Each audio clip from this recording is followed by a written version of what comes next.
दिनों में वोट चोरी की कहानी सबसे बड़ी पॉलिटिकल स्टोरी रही है हमारे देश में। और शायद यह कहना गलत नहीं होगा कि पिछले एक दशक से भी ज्यादा में कभी भी ऑपोजिशन ने इतना सटीक वार, इतना बड़ा एक वार सिस्टम के ऊपर नहीं किया था, जिससे पूरा सिस्टम अभी हिल चुका है, डगमगा चुका है और पूरी कोशिश कर रहा है हिट बैक करने के लिए। अगर आपको वोट चोरी की स्टोरी नहीं मालूम है तो हमारा प्रीवियस एपिसोड देख लीजिएगा। बहुत डिटेल में समझाने की कोशिश की थी हमने कि राहुल गांधी ने आखिर किया क्या है, कांग्रेस ने आखिर किया क्या है और यह इतना सटीक निशाना क्यों था। क्योंकि महादेवपुरा में जिस तरीके का इन्वेस्टिगेशन लगाकर 6 महीने लगाकर पूरा टीम लगाकर यह बात सामने आई कि 1 लाख से ज्यादा वोटर एक कंस्टिट्यूएंसी में ऐड किए गए थे और इत्तेफाकन 1 लाख वोट बीजेपी को भी ज्यादा मिले। तो इसमें 2 पार्ट्स हैं। एक तरफ ऑब्वियसली इलेक्शन कमीशन किस तरीके से गलत वोटों को ऐड करने की परमिशन देता है और दूसरी तरीके से क्या इलेक्शन कमीशन बीजेपी के लिए काम कर रहा है, क्योंकि विक्ट्री मार्जिन भी एडेड वोट्स की तरह ही था। ये ऑब्वियसली ये स्टोरी पिछले कुछ दिनों में काफी ज्यादा बड़ी हो चुकी है। एलिगेशन तो एक है, अब उसके बाद डीएमके फॉर एग्जांपल इतनी बड़ी पार्टी कांग्रेस के साथ आती हुई दिख रही है, ओपनली सपोर्ट डिक्लेयर करते हैं। स्टालिन जब कहते हैं कि भाई बीजेपी ने इलेक्शन कमीशन को एक पोल रिगिंग मशीनरी बना दिया है। अब शायद स्टालिन को भी बोलेंगे कि आप भी लिखित में दीजिए, आप भी अंडर ओथ दीजिए अपने सारे एलिगेशन। लेकिन क्लियरली डीएमके का ऑन रिकॉर्ड रिटन स्टेटमेंट यह है कि जो भी बंगलुरु में हुआ, जो भी महादेवपुरा में हुआ, वो एडमिनिस्ट्रेटिव लैप्स नहीं था, ये कैलकुलेटेड कॉन्स्पिरेसी था लोगों का मैंडेट चुराने के लिए, इलेक्शन चोरी से जीतने के लिए। और इसीलिए डीएमके ने बोला है और दूसरी अब इंडिया ब्लॉक की पार्टीज भी बोल रही हैं कि इलेक्शन कमीशन को machine readable voter roll release करना होगा, जिससे लोग इसका एनालिसिस कर पाए। पॉलिटिकली ये जो ड्रिवन डिलीशन है कि आप जानबूझकर कुछ वोट्स को काट रहे हो, डिलीट कर रहे हो, याद रखिए ये उस समय आ रहा है जब इलेक्शन कमीशन सुप्रीम कोर्ट के सामने बोल रही है ना ना ना 65 लाख वोटर्स हमने डिलीट कर दिया बिहार में, लेकिन लिस्ट हम आपको नहीं देंगे, कागज हम आपको नहीं दिखाएंगे। और यह भी मांग की जा रही है कि एक इंडिपेंडेंट प्रोब किया जाए कि किस तरीके से हमारे डेमोक्रेसी को सबवर्ट किया जा रहा है, दबाया जा रहा है। अब देखिए, आप जिस पक्ष में हो, for the motion, against the motion, एक बात तो साफ है। और इन इमेजेस से पिछले 2 दिनों में जो हमने देखा, Samajwadi party, Aam Aadmi party, TMC, NCP, Shiv Sena, RJD, Congress, इस तरीके से इंडिया ब्लॉक कभी भी एक साथ नहीं आया था एक मुद्दे पर। हां ठीक है, राहुल गांधी ने ऑब्वियसली मार्च वगैरह किया था, लेकिन यात्रा से बहुत ज्यादा है जब ऑपोजिशन सरकार को कटघरे में डाल सके, जब सिस्टम से सवाल उठा सके। और एक बहुत बड़ा सवाल इन सारे प्रोटेस्ट से उठ रहा है और वो इलेक्शन कमीशन पर सवाल उठ रहा है। पार्लियामेंट से इलेक्शन कमीशन की तरफ मार्च करते हुए सब जो नेतागण हैं, जिस तरीके से उन्हें रोका गया, जिस तरीके से उन्हें अरेस्ट किया गया, जिस तरीके से उन्होंने स्लोगनिंग की, जिस तरीके से ये पिक्चर और इमेजेस जा रही हैं पूरे देश भर में, उससे एक चीज तो दिख रहा है कि ऑपोजिशन किस तरीके से इलेक्ट्रीफाई हो चुका है। इंडिया ब्लॉक जिसे लोग मरा हुआ कह रहे थे, उन्होंने कम से कम इतने दिनों बाद, 1 साल से ज्यादा बाद, उन्होंने एक मुद्दा तो ऐसा पकड़ा है जो उन्हें यूनाइट करती है, सरकार के खिलाफ लाती है। और इसमें क्रेडिट जरूर जाता है कि महादेवपुरा का जो रिसर्च था, जो खुलासा किया गया था, एक्सपोजे जो किया गया था, वो इतनी अच्छी तरीके से किया गया था जिसका तोड़ अभी तक सिस्टम को नहीं मिला है, आईटी सेल को नहीं मिला है, गोदी सेल को नहीं मिला है। वो बातें, ये एलिगेशंस जो हैं, उन्हें झूठा साबित नहीं किया गया है। उधर मजे की बात यह है कि इलेक्शन कमीशन और बीजेपी के लोग वर्चुअली भीख मांग रहे हैं अभी राहुल गांधी से कि नहीं, आप इसको एफिडेविट, इसको आप अंडर ओथ, इसको आप कोर्ट के अंदर ले आओ और रूल 23B साइड किया जा रहा है under registration of election rule. तो भाई इससे सवाल उठता है कि क्या राहुल गांधी को अंडर ओथ जाना चाहिए या नहीं, इस बात को लेकर काफी गहमागहमी है। दूसरा सवाल, क्या राहुल गांधी ने इलेक्शन कमीशन को फाइनली कर दिया है, खड़ा कर दिया है, कॉर्नर कर दिया है, जिसका जवाब अब इलेक्शन कमीशन भी ढूंढ रहा है। और ये जो वोट चोरी का जो एलिगेशन है, क्या अब हम ये बात माने कि ये साबित हो चुका है, बहुत धांधली, बहुत गड़बड़ी हो रही है? और अगर ये साबित हो रहा है तो क्या 4 साल में, और खासकर कि असेंबली इलेक्शन बिहार भी आने वाला है, लेकिन अगले 4 सालों में क्या हम देखेंगे कि इतना प्रेशर आ पाएगा ऑपोजिशन की तरीके से तरफ से कि सिस्टम पूरा बदल सके? अब इस पूरी स्टोरी को समझने के लिए आपको ये एलिगेशन को 2 भाग में डिवाइड करना होगा, थोड़ा पॉलिटिक्स भी साइड में रखना होगा, क्योंकि ये देश के बारे में बात हो रही है।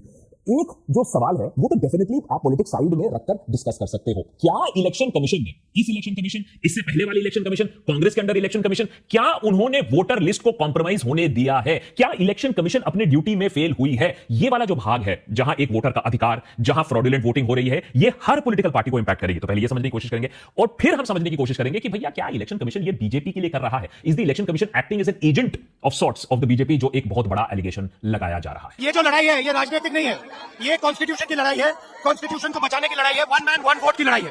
नेता टाइप आधा काम मत करो, सब्सक्राइब के साथ साथ बेल आइकॉन भी दबाओ। सबसे पहले तो यह बात साइड में कर देते हैं कि क्या सिर्फ कांग्रेस को इलेक्शन कमीशन से दिक्कत हो रही है? दिक्कत हर विपक्षी पार्टी को इलेक्शन कमीशन से होती आई है। अभी कांग्रेस को हो रही थी, एक टाइम पर बीजेपी को भी होती थी, एक टाइम पर नरेंद्र मोदी को भी होती थी। अगर नरेंद्र मोदी की बातें इलेक्शन कमीशन ने सुन ली होती तो आज यह हालत ना होता। इलेक्शन कमीशन के यहाँ लोग बैठे हो, सरकार के मुलाजिम बैठे हो, बाप बेटे की सरकार से आए हो, यमुना बेटे की सरकार से आए हो, आपका मालिक कोई भी हो, इलेक्शन कमीशन को नरेंद्र मोदी के भाषण का रिपोर्ट कीजिए। और मुझे कहना है इलेक्शन कमीशन को, आप एम्पायर है, आपसे निष्पक्ष व्यवहार की अपेक्षा है। इलेक्शन कमीशन से बीजेपी एक टाइम पर काफी खफा रहती थी। अगर मैं डिटेल में जाऊं तो बीजेपी ने ईवीएम के बारे में किताबें भी लिख कर रखी हैं, लेकिन अब जो partisan nature of the election commission है वो और भी इंट्रेंस्ड हो गया है, वो और भी गहरा हो गया है। अब इससे ये बात तब समझ में आती है जब इलेक्शन कमीशन डेटा शेयर करना नहीं चाहती है। अरे भैया, जब इलेक्टोरल डेटा पूछा गया, जब राहुल गांधी ने इलेक्टोरल डेटा माना, तो साल की शुरुआत में देख लीजिए इलेक्शन कमीशन ने कहा क्यों चाहिए। अंकल बोले क्यों चाहिए, क्या करोगे ये सब डेटा लेकर। अगर 8 घंटे भी रोज देखेगा तो 3600 साल लगेंगे उसको देखने में। 3600 years he will take to see why does he want it। अरे सर, पॉलिटिकल पार्टी का हक बनता है, उन्हें देखने दो किस चीज पर वोटिंग हो रही है, वो लिस्ट लेकर उस पर भंगड़ा करे, डांडिया करे। आपको क्या है भैया, आपका काम है लिस्ट मुहैया कराना, वो आपने किया नहीं। और इसी सीक्रेसी की वजह से हम तुम्हें देंगे नहीं, हम कागज नहीं दिखाएंगे, हम डेटा तुम्हें नहीं देंगे, इसी वजह से आज ये हालत हो गई है कि राहुल गांधी और कांग्रेस टीम मिलकर 1 लाख फ्रॉडुलेंट वोटर्स को एक्सपोज करते हैं। एक घर में 80-80 लोगों को बाहर निकालते हैं, मल्टीपल एपिक कार्ड्स जो लोगों के पास इलेक्टोरल वोटर कार्ड्स हैं वो निकालते हैं। अगर इलेक्शन कमीशन ने बात सुनी होती, अगर इलेक्शन कमीशन ने डेटा शेयर किया होता तो यह हालत ना होती। अब हुआ यह है कि राहुल गांधी के खुलासे के बाद कुछ ही दिनों में बहुत सारी और इन्वेस्टिगेशन हो रही है, जिससे धांधली जो है, हमारी वोटर लिस्ट में जो धांधली है, हमारी इलेक्टोरल रोल्स के साथ जो खिलवाड़ किया जा रहा है, वो सामने आ चुका है। यह देख लीजिए, सुषमा गुप्ता, अरे भैया 6 बार वोटर लिस्ट में आ रही है, पालघर में, महाराष्ट्र में 6 बार वोटर लिस्ट में आ रही है। 1-2 जगह नाम इनकरेक्ट है, लेकिन photo, husband name, age etcetera सब कुछ सेम है। वो भी 1 बार वोटर लिस्ट में अलग अलग एपिक नंबर। तो इसका मतलब है इलेक्टोरल रोल के साथ काफी ज्यादा धांधली हो रही है। लेकिन यह तो सिर्फ शुरुआत है। मिंता देवी ने तो पूरा कॉमेडी शो ही बना दिया है। Oldest voter and oldest person in the world election commission ने हमारे लिए ढूंढ के निकाला है, 125 ईयर्स ओल्ड। अभी तो गुहार ये लगा रही है ऑपोजिशन, इलेक्शन कमीशन भैया ढूंढ के दिखाइए मिंता देवी कहां है, मिंता देवी को सामने लाओ। अरे भैया, वर्ल्ड रिकॉर्ड यहां बन गया है। फ्रेंच वुमन जो ओल्डेस्ट थी अभी तक, जॉन लुइस क्लेमे, वो 122 ईयर्स में उनका देहांत हुआ था 1997 में। और हमारे पास तो जीता जागता 125 ईयर ओल्ड महिला है, ओल्डेस्ट लिविंग। अब बताइए, अगर इतनी मजेदार चीज है तो ऑपोजिशन ने भी सोचा अच्छा है, इसको लेकर प्रोटेस्ट करते हैं। प्रियंका गांधी मिंता देवी की टी शर्ट पहनकर प्रोटेस्ट कर रही हैं। तो क्लियरली ये थोड़ा सा फनी भी हो गया है, लेकिन ट्रेजिक अगर इतना ना होता तो फनी होता। और ट्रेजेडी इसीलिए है क्योंकि अगर इलेक्शन कमीशन ये चीजें छुपाने की कोशिश करेगी और ऐसी ऐसी धांधली सामने आएगी तो लोग पीछे जाएंगे और इलेक्शन रिजल्ट्स को खंगालेंगे। और ऐसा ही हो रहा है। लोकसभा के इलेक्शन रिजल्ट्स 2024 को खंगाले जा रहे हैं। फर्रुखाबाद में देख लीजिए क्या हुआ था। बीजेपी की थिन मेजॉरिटी से जीत हुई थी 2024 में। 2700 वोट से बीजेपी ने इलेक्शन जीता। लेकिन सच तो यह है कि 32,000 वोट्स को वहां डिलीट किया गया था। और जहां डिलीशन है वो देखिए कितनी स्ट्रेटेजिक एरिया में है। अलीगंज असेंबली कंस्टिट्यूएंसी में डिलीशन हुआ था, जहां maximum share of Yadav and Muslim voters रहते हैं, जो कि 30% इलेक्टोरेट के बनाते हैं। तो स्ट्रेटेजिक डिलीशन से क्या गैप को नैरो डाउन किया गया था। इलेक्शन में हार जीत का फैसला इसी चीज से हुआ था। मेरठ में बीजेपी अगेन थिन मार्जिन से जीतती है। वहां 2 बूथ्स न्यूज लॉन्ड्री ने एक्सपोज किया, 27% फेक वोटर्स वहां से निकले। एड्रेस की बात है ना, हर जगह आपको आधार, आपको प्रूफ मांगा जाता है। यहां देखिए, एड्रेस के नाम पर उत्तर प्रदेश एड्रेस है, झुग्गी एड्रेस है, नया एड्रेस है। मेरठ में 61,000 से ऊपर वोटर्स को डिलीट कर दिया गया था। 1 लाख वोटर्स ऐड कर दिए गए थे। 61,000 डिलीटेड, 1 लाख एडेड। हुआ क्या, बीजेपी के अरुण गोविल ने समाजवादी पार्टी के सुनीता वर्मा को 10,000 वोट से हरा दिया। अब हम ये नहीं कह रहे कि इसी वजह से हुआ था, लेकिन जब इलेक्शन कमीशन ट्रांसपेरेंट नहीं होगा तो ये सारे सवाल जरूर उठेंगे। और बात 2024 में खत्म नहीं होती है। जो धांधली हो रही है अब वो 2025 में भी दिख रही है। देखिए रिपोर्टर्स कलेक्टिव ने क्या कर दिया। वाल्मीकि नगर में खुलासा कर दिया। बिहार में क्या हो रहा है, 5,000 डबल और डूबियस वोटर्स आ रहे हैं। उत्तर प्रदेश से एंट्री कर रहे हैं बिहार में। इलेक्शन कमीशन के इतने बड़े पूरा खुलासा, सफाया, एसआईआर करने के बाद यह बात सामने आ रही है कि जिन लोगों के पास वोटर कार्ड उत्तर प्रदेश में था, उनको इलीगली इलेक्शन कमीशन ने लिस्ट किया है फ्रेशली प्रिपेयर्ड वोटर्स लिस्ट में, बिहार में, वाल्मीकि नगर में। ऐसा कैसे हो गया? रिपोर्टर्स कलेक्टिव ने यह इंफॉर्मेशन कैसे बाहर निकाल दी? साफ साफ बात है, इलेक्टोरल फोटो आइडेंटिटी कार्ड या एपिक नंबर 2 स्टेट में 2 इलीगल हो ही नहीं सकते हैं। यह इलीगल चीज होती है, यह रॉन्गफुल वोट अलाउ कर सकती है, यह देश के कानून के खिलाफ है। लेकिन सोचिए, एक कंस्टिट्यूएंसी में 5,000 लोग ऐड हो जाते हैं बगल वाले स्टेट से। क्या कहेंगे इस पर? और बात यही भी खत्म नहीं होती है। अब धीरे धीरे पूरा काला चिट्ठा खुल रहा है। जिस एसआईआर को लेकर इलेक्शन कमीशन इतने चोर से बोल रही थी कि नहीं, हमें ये डेटा चाहिए, हमें ये पहचान पत्र चाहिए, हमें ये रेजिडेंसी सर्टिफिकेट चाहिए, हम इसके लिए आधार नहीं लेंगे, उसकी सच्चाई अब सामने दिख रही है। ये बेसिक चीजें हैं। एसआईआर रोल्स दिखा रही हैं कि करीबन 3 लाख वोटर्स हैं जिनका हाउस नंबर 0 है। ये मैं पुरानी वोटर लिस्ट की बात नहीं कर रहा हूं, ये लेटेस्ट वोटर लिस्ट जो प्रिपेयर कंपेयर हुआ है उसमें करीबन 3 लाख लोगों के हाउस नंबर 0 है। ये क्लीनअप अगर ऐसा करोगे, उसके बाद डॉट्स एज नेम, माने नाम की जगह एक बिंदु है। अब ये बिंदु भी क्या ईवीएम का बटन दबाएंगे? एक घर में 80-80, 60-60 लोग मिल रहे हैं, इतना बड़ा आपने खुलासा किया। और इलेक्शन कमीशन ने, बाय द वे, ये कोई नई चीज नहीं है। इलेक्शन कमीशन ने मार्च के महीने में कहा था हमें 3 महीने दीजिए, हम ये सब डुप्लीकेट ट्रिप्लीकेट वोटर्स का मामला खत्म कर देंगे। लेकिन 3 महीने से ज्यादा हो चुके हैं, कोई खात्मा नहीं हुआ है। ये पूरी धांधली अभी भी चल रही है। और धांधली कितनी बड़ी हो सकती है वो आप इससे हिसाब लगा सकते हैं कि उत्तर प्रदेश के कांग्रेस चीफ अजय राय, जिन्होंने प्रधानमंत्री मोदी के खिलाफ वाराणसी से लोकसभा लड़ा था 2024 में, उनका कहना है कि भैया वाराणसी के लोग तो इस बात से बहुत शर्मिंदा है कि प्रधानमंत्री मोदी ने यहां से इलेक्शन जीता क्योंकि उन्होंने वोटों की चोरी की। उनका अब यह कहना है कि वो स्ट्रीट्स पर जाएंगे, सड़कों पर प्रोटेस्ट करेंगे। हुआ यूं था कि नरेंद्र मोदी बनारस से इलेक्शन तो लड़े, लेकिन 1.5 लाख वोट की विक्ट्री मार्जिन से वो जीते, जो कि उनके हिस्ट्री के अकॉर्डिंग बहुत कम था, क्योंकि 2019 में उसी बनारस से वो करीबन 5 लाख वोट से जीते। इससे भी ज्यादा चिंता का विषय नरेंद्र मोदी के लिए यह है कि हमारे देश में for a sitting prime minister, not prime minister in waiting, not caretaker prime minister या इमरजेंसी से बाहर आने वाली Indira Gandhi, sitting prime minister के लिए यह लोएस्ट मार्जिन ऑफ विक्ट्री था हमारे देश के इतिहास में। और यह तब हुआ जब 33 नॉमिनेशंस को इलेक्शन कमीशन ने कैंसिल कर दिया था। उनके खिलाफ सिर्फ 7 लोग खड़े हुए थे, तब भी इतनी कम मार्जिन से नरेंद्र मोदी जीते। लोग सवाल पूछ रहे हैं कि अगर इलेक्शन कमीशन ने मदद ना की होती, अगर इलेक्शन कमीशन ने 30-33 लोगों को कैंसिल ना किया होता, तो क्या परिणाम अलग होते? तो चाहे आप लेफ्ट हो, राइट हो या हमारे तरह कॉन्स्टिट्यूशन विंग पर बैठे हो, एक बात तो आप मान लोगे कि किसी न किसी तरीके से, चाहे कोई भी पार्टी के आप समर्थक हो, इलेक्टोरल वोट्स के साथ खिलवाड़ किया गया है, अभी भी किया जा रहा है। और इलेक्शन कमीशन ने अपना काम ठीक से नहीं किया था। और जहां तक एसआईआर की बात है, यह बात भी साफ हो चुकी है कि यहां भी भर भर कर धांधली हुई है। अब आते हैं दूसरे एलिगेशन पर जो कांग्रेस लगा रही है कि इलेक्शन कमीशन यह कर रही है at the behest of the BJP. क्या सबूत है हमारे पास कि इलेक्शन कमीशन इंडिपेंडेंटली एक्ट नहीं कर रही है और बीजेपी के बिहेस्ट पे काम कर रही है? उनका सुर एक ही है। सबसे बड़ा प्रूफ हमें इस बात से मिलता है कि इलेक्शन कमीशन जिस तरीके से, जिस ब्रेजननेस से कह रही है कि नहीं देखो, हमारे पास एक डिजिटल ड्राफ्ट था वोटर लिस्ट का बिहार में। अच्छा चलो, हमने बिहार में एसआईआर किया, हमने एक डिजिटल लिस्ट बना दिया जिसको लोग स्कैन कर सकते थे, जिससे लोग गलतियां निकाल सकते थे, जिससे लोग एनालिसिस कर सकते थे। उस डिजिटल ड्राफ्ट को आपने हटाकर नॉन रीडेबल पेपर ड्राफ्ट बना दिया। मैंने आपको एक एक करके चीज डाउनलोड करनी पड़ेगी जो मशीन नहीं पढ़ सकती है। आप ऐसा क्यों करोगे? आप एनालिसिस क्यों नहीं चाहोगे? आप क्यों चीजें छुपाना चाहते हो? आप सच को निकालने का जो प्रोसेस है उसको और मुश्किल क्यों करना चाहोगे? साफ सी बात है, कुछ ना कुछ छुपाने की कोशिश कर रहे हो। आज योगेंद्र यादव ने सुप्रीम कोर्ट में 2 लोगों को प्रेजेंट किया कि ये 2 लोग हैं जिन्हें मरा हुआ घोषित कर दिया है, जहां तक एसआईआर की बात है, जहां तक इलेक्शन कमीशन की बात है। इलेक्शन कमीशन की तरफ से लॉयर्स ने कहा कि ये सब क्या कर रहे हो, ये ड्रामा क्यों कर रहे हो, जॉली एलएलबी की शूटिंग थोड़ी ना यहां चल रही है। लेकिन यही सवाल तो हम भी पूछ रहे हैं इलेक्शन कमीशन से, इतना ड्रामा क्यों?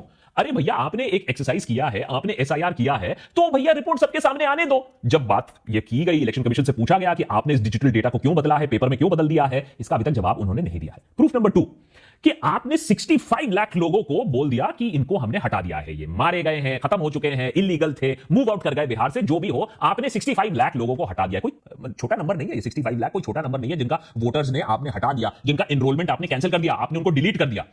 तो फिर एडीआर ने जब बोला, सुप्रीम कोर्ट में गुहार लगाई कि अच्छा ठीक है, आपने डिलीट किया है तो हमें डेटा दिखा दो, ये कौन है 65 लाख लोग। उस पर सुप्रीम कोर्ट के आदेश को नकारते हुए, सुप्रीम कोर्ट को चैलेंज करते हुए इलेक्शन कमीशन कह रही है नहीं, आपका हक नहीं बनता है, कोई रूल नहीं है, हम आपको नहीं दिखाएंगे। भाई क्यों नहीं दिखाओगे? अगर लोग मर गए हैं, चले गए, तुम्हें क्यों शर्म आ रही है? दिखा दो डेटा। कहीं ना कहीं तो कुछ ना कुछ तो यहां छुपाने की कोशिश हो रही है। प्रूफ नंबर 3, जिस तरीके से मैनिपुलेशन हो रहा है। अभी पिछले हफ्ते इलेक्शन कमीशन ने 4 इलेक्शन ऑफिशियल्स को वेस्ट बंगाल में सस्पेंड कर दिया इलेक्टोरल रोल मैनिपुलेशन के लिए। तो कम से कम क्या हम यह बात मान सकते हैं कि बंगाल में, बंगाल में ममता बनर्जी के बंगाल में धांधली हो रही है? तो अगर बंगाल में धांधली हो रही है तो इस बात को मानना इतना मुश्किल है कि बिहार में धांधली नहीं हो रही है, खासकर कि जब इतना सारा एविडेंस बाहर आ चुका है। क्विंट ने एक इन्वेस्टिगेशन किया और उन्होंने यह पाया कि 40 में से 24 ऐसे लोकसभा कंस्टिट्यूएंसीज हैं जहां अगर आप डिलीटेड वोटर्स की संख्या देखो तो वो वहां के विक्ट्री मार्जिन से ज्यादा है। सोचो, कुछ ही महीने पहले, 1 साल पहले इलेक्शन हुआ और आज जब आपने वोटर लिस्ट को फिर से चेंज कर दिया, डिलीट कर दिया जो पुराने वोटर्स थे, तो वो 24 लोकसभा इलेक्शन रिजल्ट्स को बदल सकते हैं, इतने लोगों को आपने हटा दिया है। जो कि राहुल गांधी भी कहते हैं कि भाई 20-25 है, उसी की वजह से बीजेपी पावर में आई है। बेगूसराय का एग्जांपल ले लेते हैं, हाई प्रोफाइल सीट है, भारतीय जनता पार्टी लीडर गिरिराज सिंह यहां से चुने गए थे। जब वो चुने गए थे तो 22 लाख रजिस्टर्ड इलेक्टर्स थे, 22 लाख थे।